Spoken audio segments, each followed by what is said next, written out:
আবেলি প্ৰায় 3মান বজাত সংঘটিত হৈছিলে।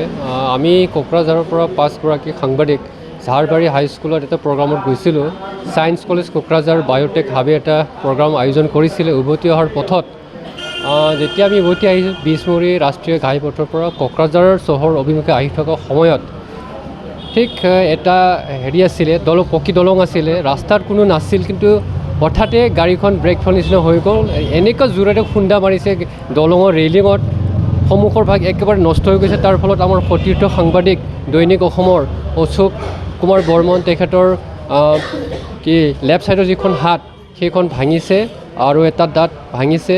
মই কপালত অলপ কষ্ট পাইছোঁ, ব্লিডিং হৈছিলে, এতিয়া কমিছে। মোৰ উপৰিও আছিলে প্ৰতিদিন টাইমৰ কেমেৰা পাৰ্চন প্ৰণৱ মুছাহাৰী আছিলে, তেখেতৰো ইঞ্জুৰি হৈছে। আৰু আছিলে ডেভিড স্থানীয় সংবাদদাতা গেওলাং ছাৰ আছিলে, তেখেতৰো হৈছে। মুঠতে কম বেছি পৰিমাণে বহুতো ইঞ্জুৰি হৈছে। আজিৰ এই দুৰ্ঘটনা খুব ভয়ানক আছিল, কিন্তু কথমপি আমাৰ প্ৰাণ ৰক্ষা পৰিছে। এতিয়া অশোক কুমাৰ বৰ্মন কোকৰাঝাৰ MRM হস্পিটেলত চিৰিয়াছ অৱস্থাত চিকিৎসাধীন হৈ আছে।